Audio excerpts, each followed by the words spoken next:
I read a lot of John Pavlovitz's articles in my videos because, quite honestly, the man has a lot to say.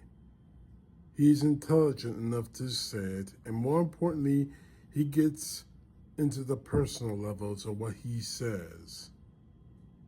Considering the times we're living in, we need a lot more of that. A lot more of this article that I'm going to read to you of his MAGAs. You have nothing in common with Donald Trump. Dear MAGA, this war has you confused, and I'd like to help you.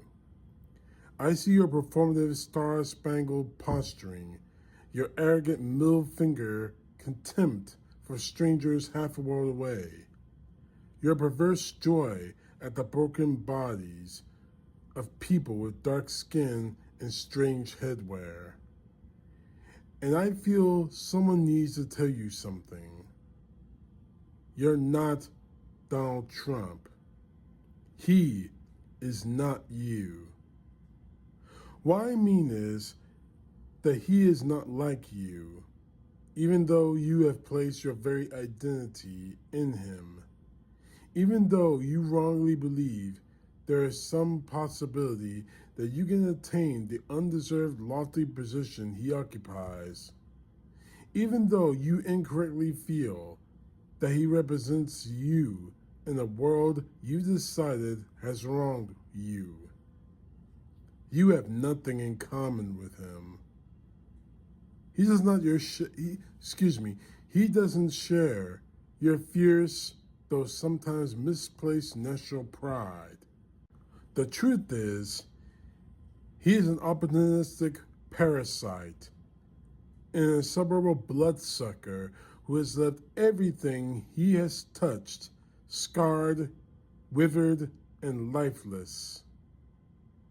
His 79-year-old moral slime trail is strewn with assaulted girls, dehumanized tenants, disregarded spouses, bankrupt business partners, slandered women, abducted grandfathers, and nameless corpses.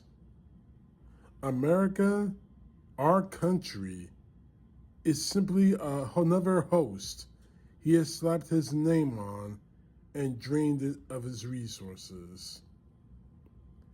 He does not share your respect for the men and women of our military, your brothers and sisters, your sons and daughters, your fathers and your mothers. They are to him the losers and suckers he has called them, expendable collateral damage of his capricious, vain, and pointless acts of aggression in our streets, on foreign waters, and a rapidly growing number of nations he has decided to claim, colonize, or deplete. He doesn't share your faith in Jesus or your adoration of God. He has never had any other deity other than the needy, fragile, loveless husk of a man he sees in the mirror. He's never stepped into a church without cameras rolling. He's never read a Bible beyond the pages he signs as an autograph. And he's never had an impulse to love any neighbor as himself.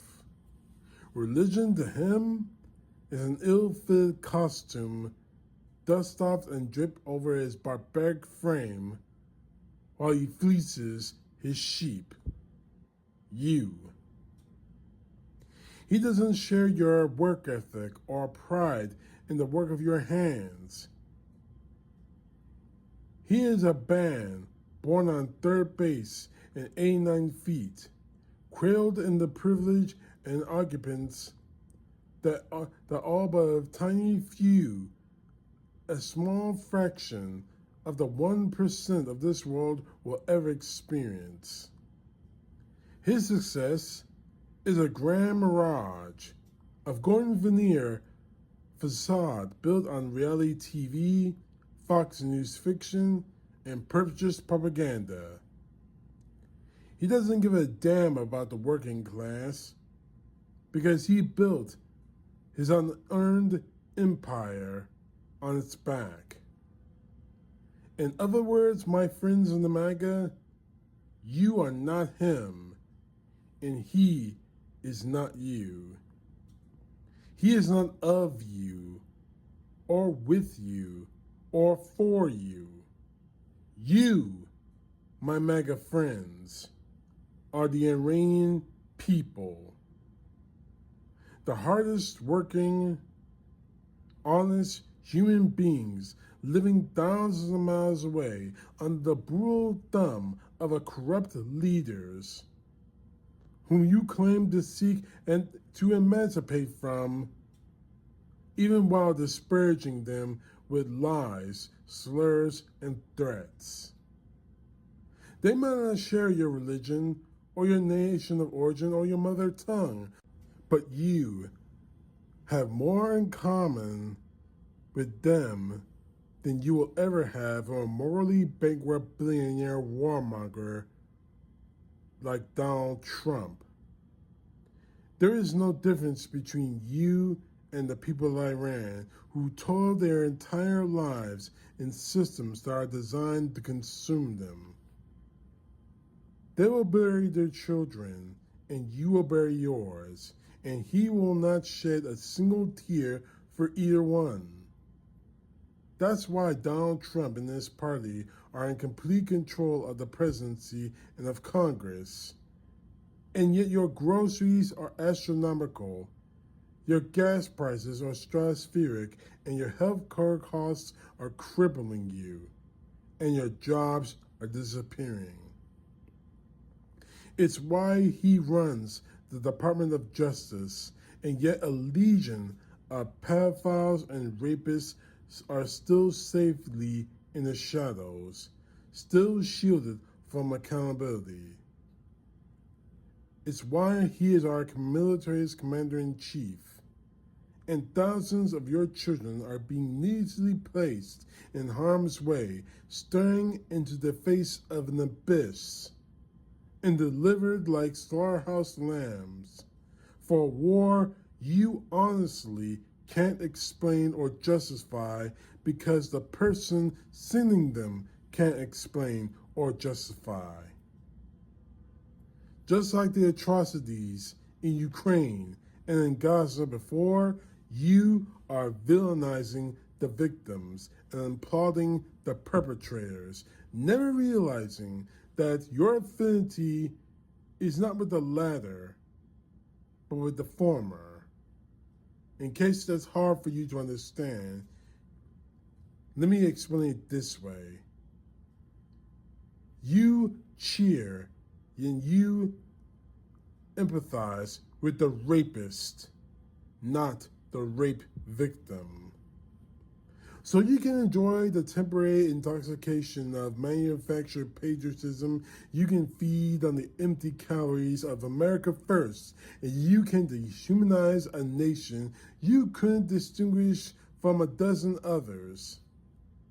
You can regulate White House talking points that paint millions of innocent people as faceless monsters whose eradication is righteous.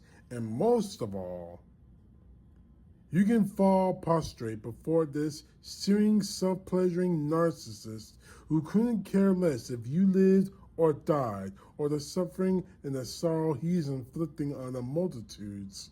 In the name of the Constitution, he has no allegiance to, a God he has no belief in, and a nation he has complete contempt for. But to know this truth, the only good thing you and Donald Trump have in common is that you both worship Donald Trump. Again, thank you, Mr. John Pavlovitz, for this.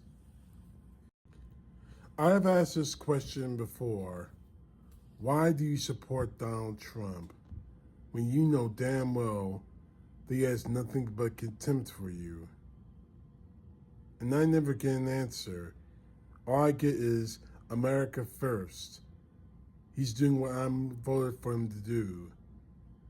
You voted for him to raise prices on gas, to raise prices on things that Americans buy on a daily basis. You voted for him to get our brothers, our sisters, our sons, our daughters, our mothers and fathers killed in a war that have no stake in? That's what you voted for? If that's what you voted for, stop calling yourselves Americans. Because I can't believe, honestly, that this is what you wanted from a second Trump presidency. And if it is what you wanted, if this is the kind of America you wanted, then I have nothing but shame for you. Unaltered, unmitigated, unforgivable shame for all of you. Take down the flags. Stop saying the Pledge of Allegiance. Stop saying you're Americans. Because the truth of the matter is, you're not. And in closing, I remember Ulysses S. Grant when he was fighting the Civil War long before he became president. He said something, let me see if I can remember. He said, there are two parties now, traitors and patriots. I want to be named with the latter, and I trust the stronger party. I want to paraphrase what he said. There are two parties in this country right now, in the America of 2026. Trumpers and Americans. And I want to be named with the latter, and I trust the stronger American party. CTP, know the truth. God bless. Peace to the left, justice to the right.